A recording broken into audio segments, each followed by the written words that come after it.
The engine is already off, but he doesn't move. Hands rest on the steering wheel, fingers still curled like they're holding something heavy. The day is finished. His body isn't. He exhales slowly, shoulders sinking just a little. Not frustration, not anger, just the kind of tired that sits deeper than muscles. The street outside is quiet.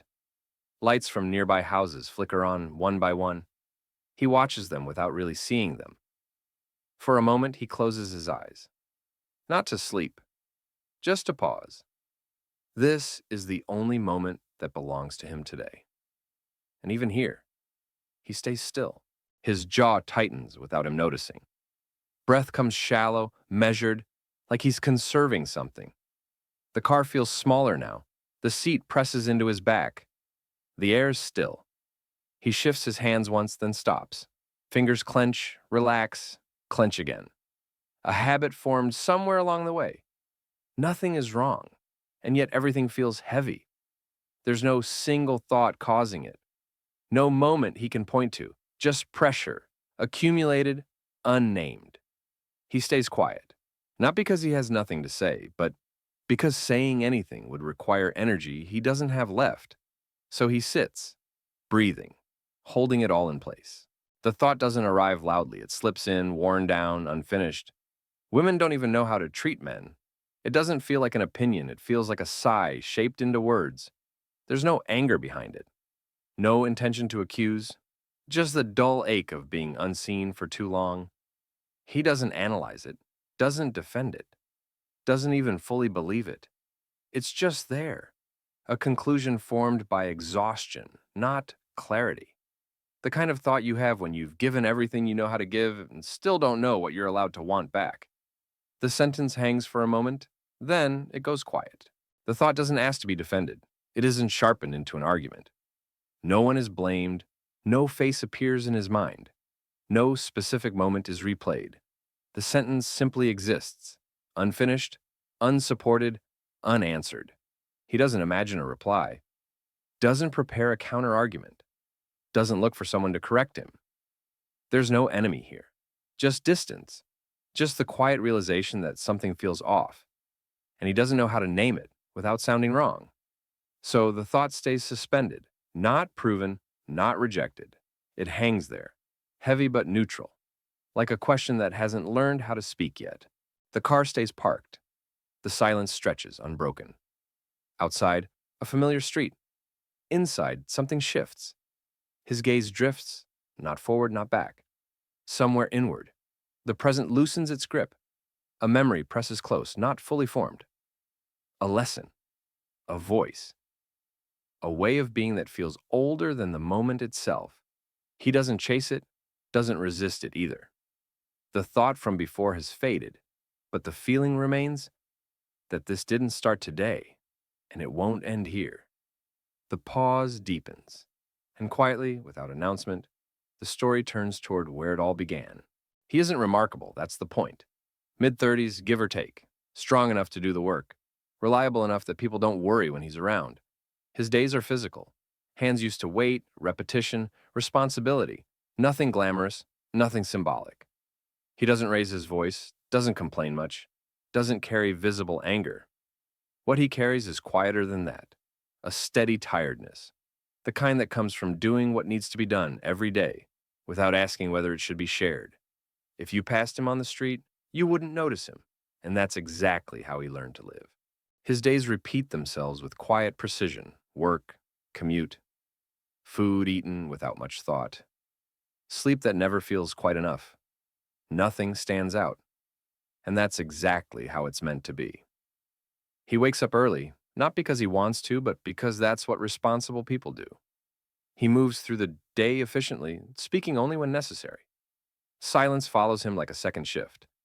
There's no single breaking point, no bad day to blame, just the slow accumulation of effort, each task manageable on its own, until they stack up and become something heavier than exhaustion.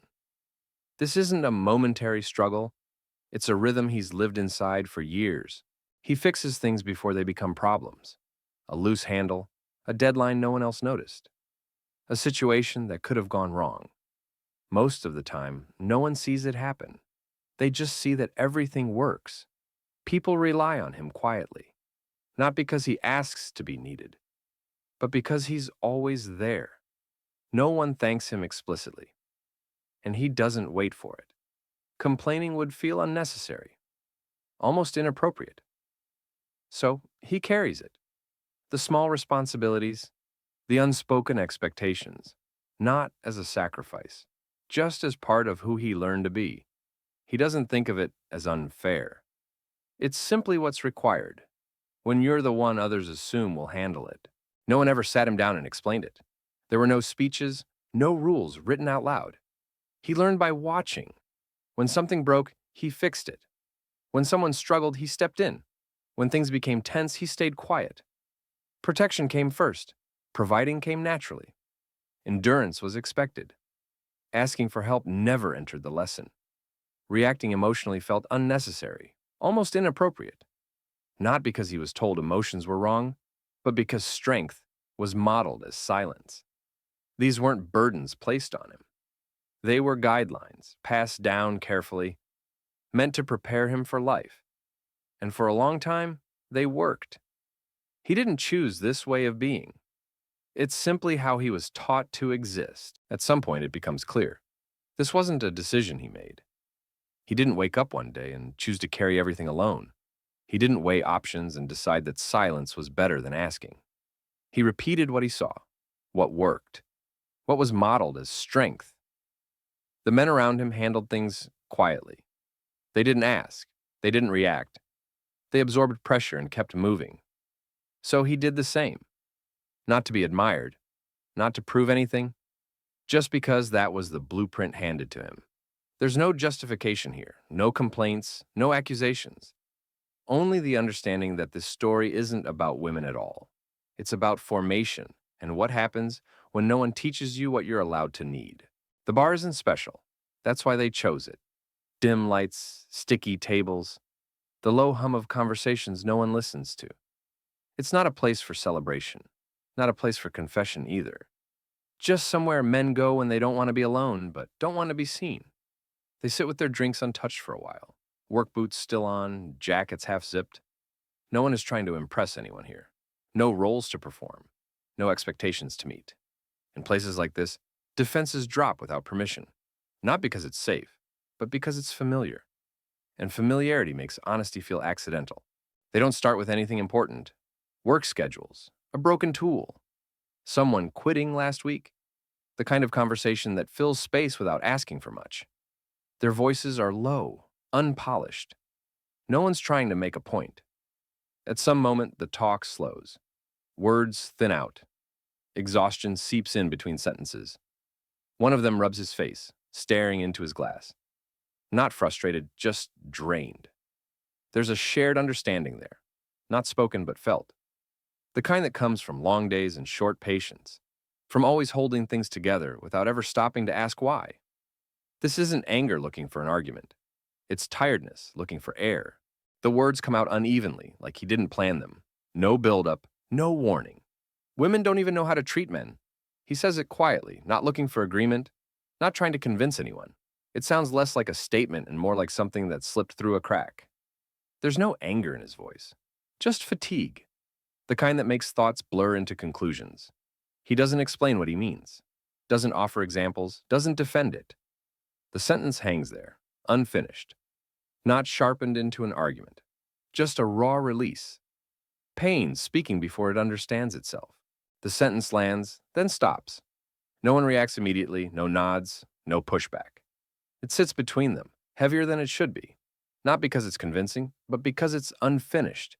He doesn't expand on it, doesn't justify it, doesn't sharpen it into a complaint.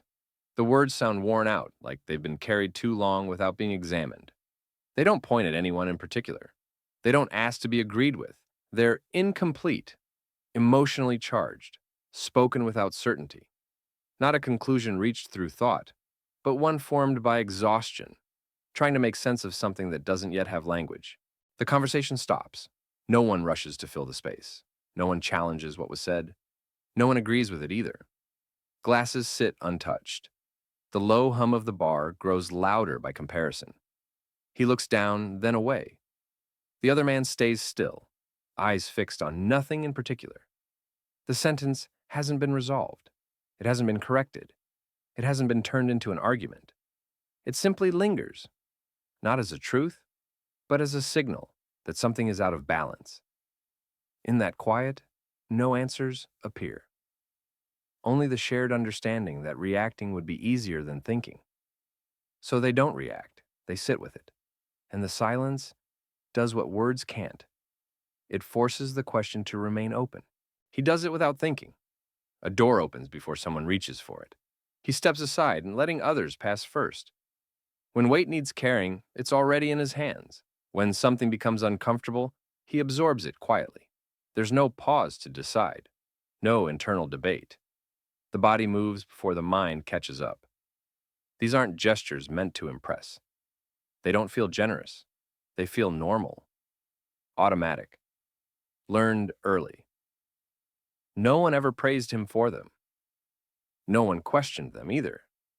They simply became the way he moves through the world, making space, taking burden, smoothing friction, without ever stopping to ask what space is made for him in return. He steps in before anyone asks, not because he wants to be noticed, but because that's what feels necessary. When tension rises, he absorbs it. When someone hesitates, he moves first. When things might fall apart, he holds them together. There's no calculation behind it. No moment of, should I? Protection is automatic. He doesn't look around for approval, doesn't wait for thanks. Recognition was never part of the equation. This isn't generosity, it's programming. A reflex built over years of learning that his role is to stand between problems and people, even if it means standing alone. And because it's always been expected, he never considers it optional. There are moments when the weight becomes noticeable, not dramatic, just heavy enough to slow him down. A long pause before answering a question. A breath held a second too long. A tiredness that isn't physical anymore. He feels the need, but doesn't recognize it as something he's allowed to name. There are no words for it. No learned way to say, this is too much, or I could use help here. So he does what he knows. He endures. Discomfort is absorbed, not addressed. Silence becomes the default response. Not because he believes he doesn't deserve support, but because no one ever taught him what asking is supposed to sound like. If you look closely, the pattern is uneven. He gives without measuring time, energy, presence.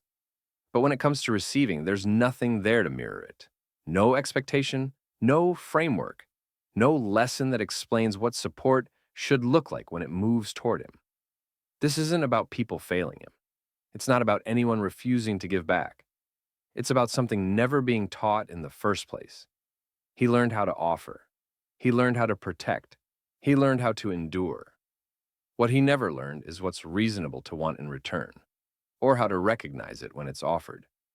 The imbalance isn't emotional, it's educational. The realization settles quietly, not like a revelation, more like something finally being named. He was taught how to give, how to protect, how to carry things without dropping them. But no one ever explained what comes after that. There's a pause where an answer should be. A space where guidance might exist. It doesn't. If you give everything and never ask and never receive, what happens next?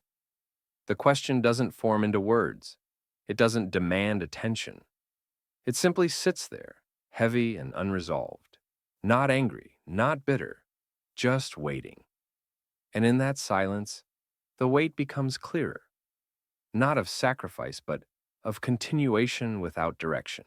It happens at the door. Nothing dramatic, just a transition from one space to another. He reaches it first, out of habit, more than intention.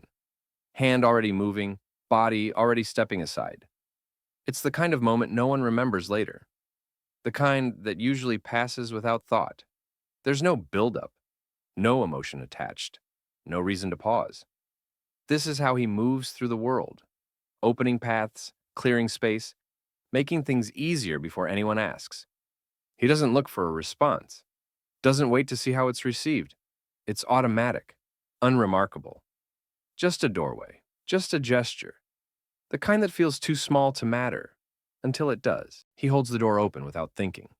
The movement happens before awareness catches up. It's not politeness, not strategy, not an attempt to be seen a certain way. His body already knows what to do. Step aside. Create space. Let someone pass first. There's no pause to check the reaction, no glance for approval, no sense of exchange. This is how it's always been. A learned motion, repeated so often it no longer feels like a choice. He doesn't register the moment as meaningful, doesn't attach emotion to it. To him, it's just another small adjustment, another path cleared, another second where giving happens quietly, without asking whether it should be noticed at all. She doesn't rush past him. She doesn't hesitate either. There's no exaggerated thank you, no awkward pause, no visible discomfort. She looks at him briefly, then at the door, as if registering the gesture without assigning it weight. It's just a simple gesture, she says. Her tone is calm, neutral, almost factual. Not dismissive, not impressed. The words land differently than he expects. They don't reward him, they don't reject him. They simply reframe the moment, not as something owed, not as something earned, but as something ordinary. And for the first time, that ordinariness feels strange. The gesture he's repeated for years no longer fits neatly into the meaning he gave it. Something shifts. The sentence stays with him longer than it should. It's just a simple gesture, not said to minimize, not said to correct, just stated. He replays it silently, trying to place it somewhere familiar. But it doesn't fit. For years, gestures like that carried weight. They meant effort, consideration, sometimes even worth. Now, the meaning loosens, not erased, just shifted. If it's simple, then maybe it was never meant to be currency, never meant to be proof. The realization doesn't hurt, but it is unsettling. Because if giving doesn't define him the way he thought it did, then something else has to. And for the first time, he doesn't know what that is yet. He doesn't respond. No joke, no clarification, no attempt to smooth the moment over. The door closes behind them and life moves on. But something inside him doesn't move with it. The gesture still feels familiar, but the meaning attached to it doesn't. For the first time, the world feels slightly off, not hostile, just less predictable than before. He realizes he's been operating inside rules he never questioned. And now, one of them has loosened. There's no panic in that, no urgency to fix it, just a quiet awareness that certainty has cracked. And what comes next won't be defined by habit alone. The confusion isn't threatening, it's opening. And for the first time, that feels like the beginning of something, not the loss of it, of later when he's alone again. The moment comes back to him. Not sharply, not all at once, just fragments. The tone of her voice, the simplicity of the words, the way nothing escalated. He sits with it without trying to correct it. No argument forms, no defense either. For the first time, he doesn't feel angry at anyone, not at women, not at himself. What he feels is quieter than that. A recognition that something has been missing. Not care, not effort, but language. A way to express need without turning it into resentment. There's no answer waiting at the end of the thought. Only space. And strangely, that space feels calmer than certainty ever did. The frustration comes back, but softer this time. Less sharp, less certain. He revisits the thought he had before, the one that felt true when he was exhausted. And now it doesn't land the same way. It isn't women that feel distant. It isn't something they're refusing to give. What's missing is simpler and harder. A shared language. A way to say I'm tired without sounding weak. A way to say I need something without turning it into blame. The realization doesn't bring relief, but it does bring clarity. There's no enemy here, no side to argue against, just a system that taught him how to be strong without ever teaching him how to be heard. He finally sees it for what it is. Not a flaw in character, not a failure of effort. He was taught how to give, how to endure, how to stay composed when things felt heavy. But he was never taught how to ask. The need was always there, quiet, persistent, but the words for it never arrived. So silence wasn't strength. It was simply the only tool he had. That realization doesn't fix anything overnight. It doesn't offer a solution or a next step. But it shifts something important. The weight he's been carrying no longer feels like personal weakness. It feels like an unfinished education. And the sentence that forms in his mind stops before it ends. Because for the first time, he understands what's been missing, even if he doesn't yet know how to say it. He doesn't arrive at an answer. There's no moment where everything clicks into place. What settles instead is simpler than that, quieter. The tension he felt wasn't caused by women. It wasn't something they failed to give him. It came from growing up without a shared language, one that allowed strength and need to exist at the same time. That understanding doesn't fix the imbalance. It doesn't rewrite habits overnight. It doesn't promise change, but it removes the blame from others, from himself. For the first time, he can sit with the feeling without turning it into resentment or forcing it into certainty. The thought forms, then stops, unfinished on purpose. Not because it's wrong, but because learning how to ask comes after learning that you're allowed to need. The thought comes together slowly, carefully, not as an accusation, not as a conclusion. He understands now that the tension he carried was never really about women. And it wasn't about failure either. It was about growing up without a shared language, one that allowed strength and need to exist side by side. The realization settles, calm but unfinished. A sentence forms in his mind. It almost makes it to the end. Maybe the problem was never that they didn't. He stops there. Not because he's afraid of the rest, but because the rest doesn't exist yet. Some things aren't meant to be solved in a moment. They're meant to be noticed first. The thought comes back one last time, but it doesn't sound the same anymore. It's quieter now, less sharp around the edges. Maybe the problem wasn't that women don't know how to treat men. The sentence slows, loses its certainty. What replaces it isn't blame or defense, just a softer curiosity. Maybe it's that no one ever showed them how, not as a rule, not as an obligation, but as a shared language that was never taught. The idea doesn't resolve anything. It doesn't point to a fix. It simply opens the space wider, wide enough for the question to keep existing without turning into an argument. He exhales. No verdict, no conclusion. Just the understanding that the story doesn't end here. It continues, somewhere between asking and being heard. The certainty softens, not replaced, just loosened. The thought doesn't arrive as a statement anymore. It comes with hesitation, with maybe. Maybe the problem isn't that women don't know how to treat men. The sentence pauses there, no rush to finish it. For the first time, the idea isn't framed as something done to him. It isn't about blame or fault. It feels more like a question turned inward, a possibility instead of a verdict. What if nothing was intentionally withheld? What if something was simply never taught? The thought doesn't demand agreement. It doesn't try to convince. It just opens a door, not to an answer, but to a different way of asking the question. He breathes in, lets it sit, and for once, that feels enough. The rest of the thought arrives slowly, carefully. Maybe no one ever showed them. Not as an excuse, not as a defense, just as an absence. An entire generation learned how to endure, another learned how to protect itself. But somewhere in between, something wasn't translated. Not because people didn't care, not because someone failed, but because silence passed as strength and distance passed as safety. The gap wasn't intentional, it was inherited. That realization doesn't close the story, it opens it. Because if no one was taught how to ask, and no one was taught how to recognize the asking, then the problem was never a lack of care. It was a missing language. Pause. Nothing is solved yet. But for the first time, the question feels pointed in the right direction. There's a temptation to finish the thought, to turn it into a rule, a lesson, something clean and repeatable. But it doesn't go there. No verdict is delivered.